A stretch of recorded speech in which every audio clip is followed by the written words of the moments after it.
Ground Zero, the label of the future, nigga.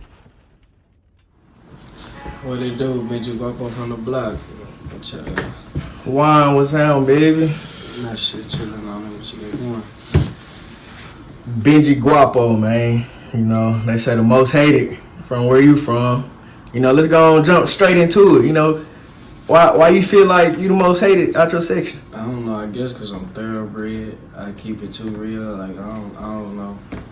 I don't. You know, I guess when it's like the realest ones, they don't have a lot of friends. They just know a lot of people.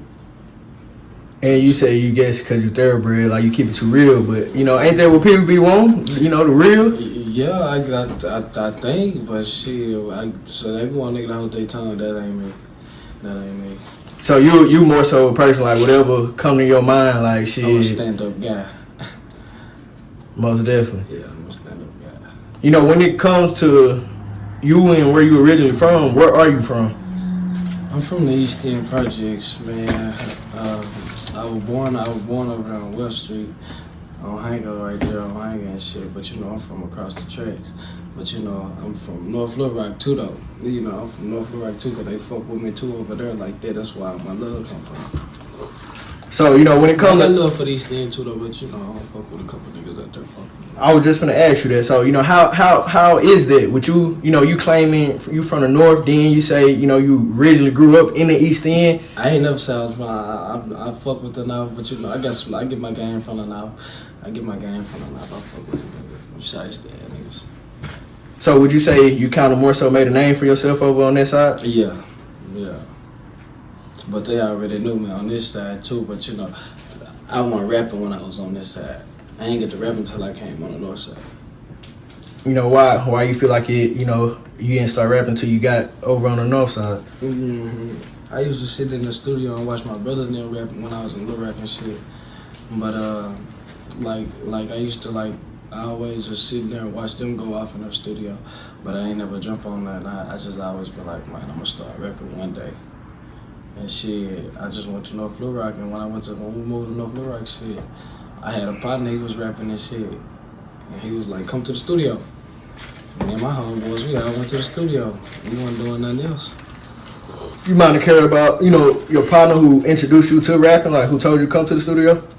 Lil Pooter Dunn.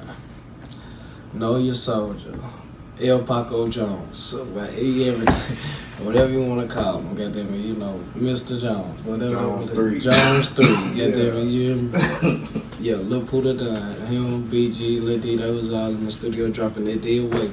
Called the Guap members up in there, and we came and shit, we ain't even recording and then. We just sat in there and watched dude and them do it, and we just got in with the dude, like, hey, how much you charge us to come record? Dude said like $25. Like shit, $25. We got plenty of these. Shit, next thing you know, all my homeboys, we all was saying we was gonna go, but I was the only nigga doubling back. Me and my brother Johnny and my brother JB and shit. That's around the time we fucking with Santana and them and shit. You know, I used to always go to the studio and shit, meet Santana and shit. So from the first time, you know, you said you used to just go in there and sit and watch, you know, your big brother and rap and stuff.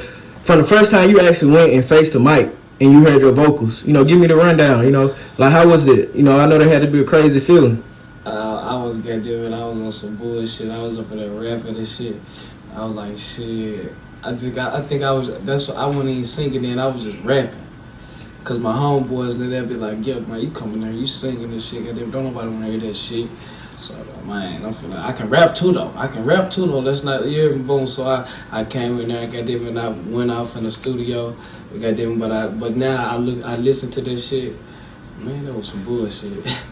but I still like went out, but I ain't know what I was doing. I ain't know nothing about bars and none of that. So what was the first thing you actually recorded?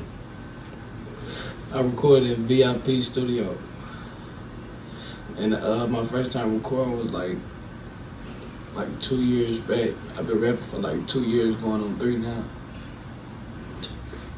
And when it comes to your type of music, the type of music you make, you know, like what would you say how would you explain your style of rap? You know, your style of music.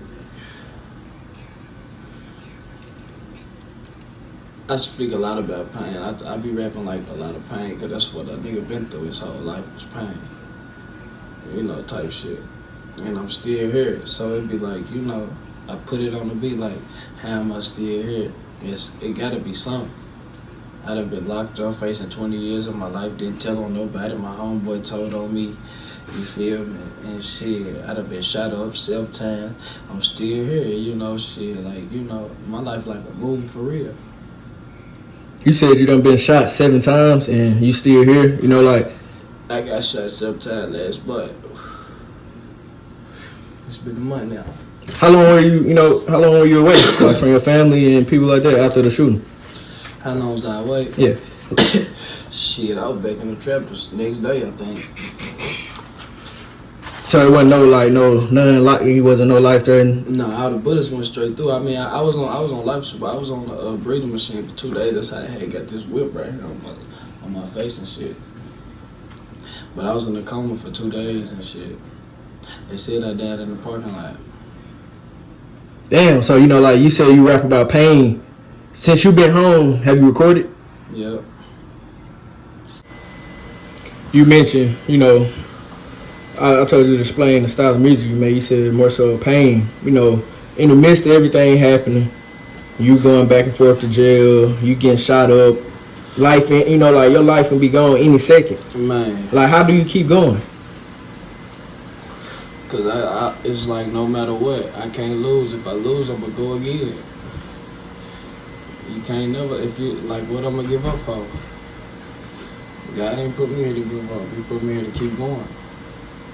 It ain't in my blood to stop. So, like, have you ever had any moments to where you just, like, fuck this shit, like, fuck everything, like? Yeah. But, and I know you just explained how you keep going, but shit, when your mind get like that, you ready to crash out, you know, how do you keep going? Like, how do you keep a level head? Man, I ain't know. It's different strokes for different folks. Me, it's just like sometimes I had to get some alone time, like away from my girl and everything, like just to get my head right. Sometimes, you know, like shit, I be having to like, you know, I get in that mode where I just get to thinking about a lot of shit, and then like sometimes I be like, man, I ain't gonna do no music. Fuck that shit. Fuck the music shit. That shit ain't doing shit. You hear me? I'm still gonna do the same shit. But goddamn it, and then next thing you know, it'll be like a beat will come on, and I just feel that motherfucker be like, man, this might be the one. You mentioned earlier, you know, in the first part of the interview, you went to jail before, and, you know, you said you actually didn't rat on nobody, but one of your, you know, somebody in your circle told. Did that mess up your friendship? Who?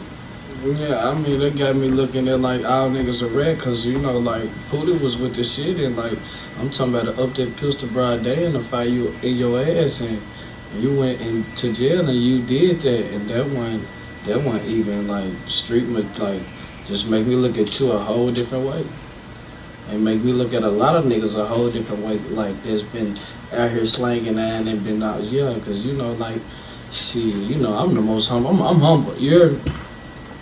And then he told folks I was telling on him, you hear me, like shit, like, so all I did was tell niggas, like, bro, send that paperwork to the world, you hear me?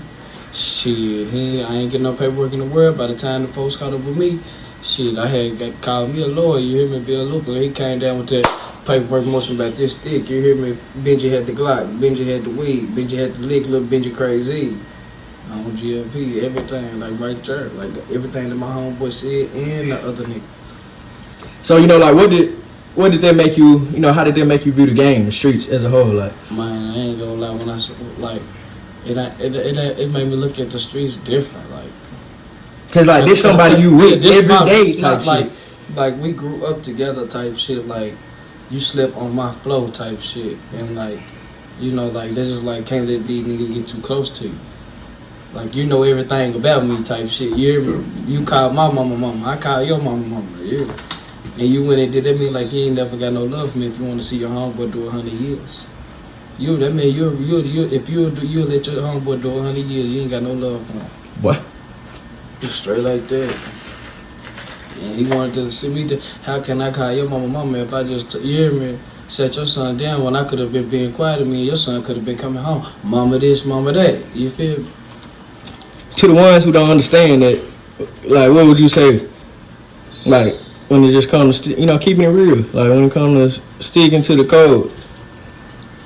Be solid, stay solid to yourself. You hear me? If you feel iffy about the nigga, stay away from him. Stay away from him. If your mama tell you stay away from him, stay away from him. Mama knows what's right, cause mama told me that these niggas weren't right. You hear me? Every nigga that she said wasn't right, on GOP, it's just like boom, they banned. You hear me? Like it might not see right then, but long term down the line, yeah, you gonna see. Cause you gonna be like, damn, I done fell out with dude. Damn, okay, that shit, I fell out with dude. Then you gonna get thinking, damn, my mama told me, none of these niggas weren't right. None of these folks weren't right, you hear me? And shit, mama told me these niggas weren't right, and every nigga that she said, shit, they ain't right. And every nigga that she said was right, they still here.